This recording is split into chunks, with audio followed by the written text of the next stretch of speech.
All right, folks, let's try the Facebook thing again since it didn't work too well the first time. It's Kevin, a Blues fan. It's hockey season. It's getting ready to start. Hockey's the real sport.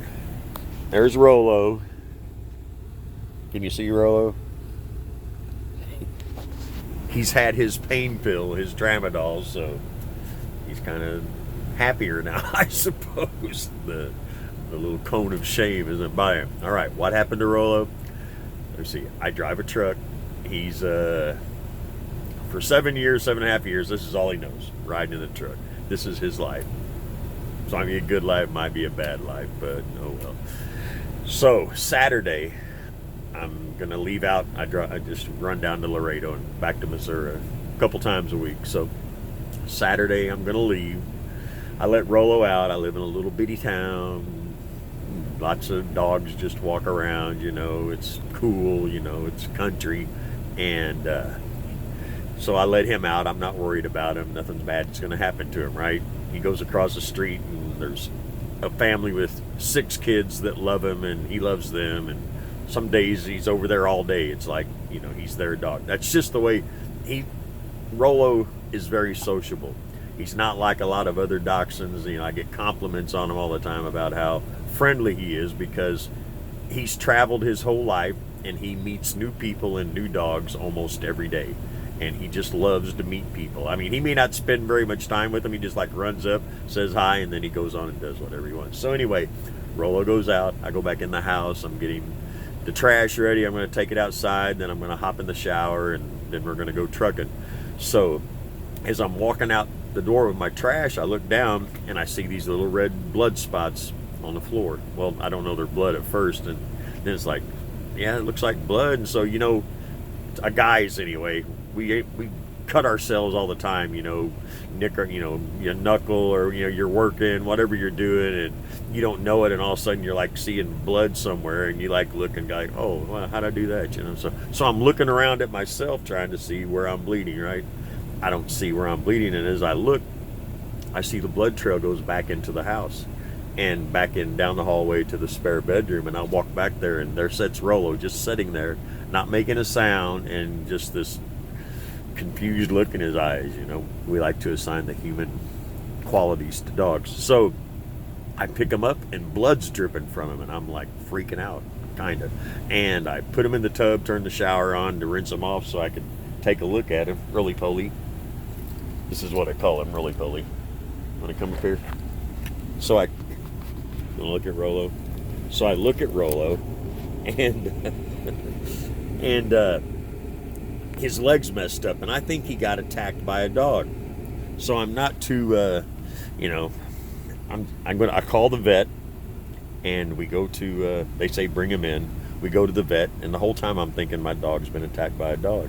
They take him back there. They've got him for maybe a half hour, and the vet comes out to me and says, I think your dog's been shot. And I'm like, what? And we go back there. He shows me the x-ray. There's all these little black specks around the bone. He says that's metal. And we go back there and look at his leg, and there's an entry wound. There's an exit wound the size of a .22 bullet. There's not a, that's what it is. I guarantee it. And not that I'm a forensic expert. And clean through the bone. I mean, the bone's shattered and all this stuff, but we're into the still thinking it'll be fixed, but now I'm pissed. And I go back, and I'm telling you, I followed the blood trail to the guy's yard. I know, I'm 99.9% sure who did it.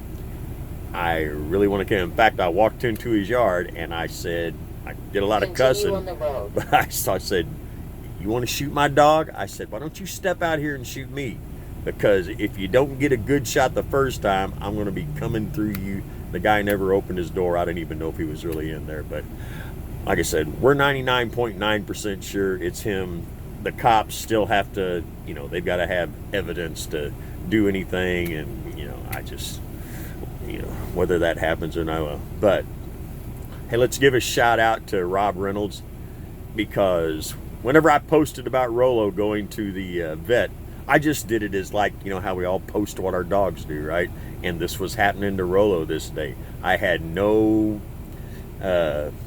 idea that it was going to turn into such a big deal for Rolo.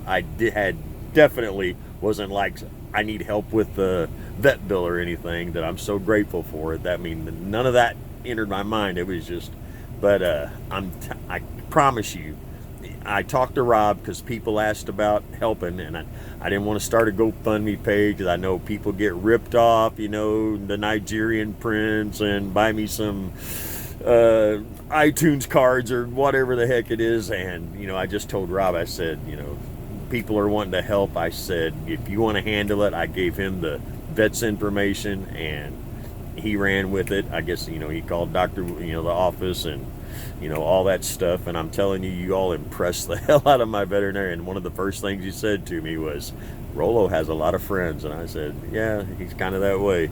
But again, hats off to Rob, hats off to everybody else that did what they could do, and you people that are saying that you waited till payday, man, don't do that. I'm not that broke, okay? And it's like, Jesus say whenever he said they made fun of the woman that put her 2 pennies in the offering plate, and he said her 2 pennies were worth more to her than, the other guy with all the money that gave a lot of money. I so appreciate what you did, but please don't do without for my dog. I mean, I'll do without for my dog. You don't have to do without for my dog. But anyway, hats off to Rob. Hats off to you all. Rolo's doing fine. Here, we'll let you. Rolo, can you see everybody? Can everybody see you? Tramadol is a good thing. All right, everybody have a good night. Talk to you tomorrow. Bye.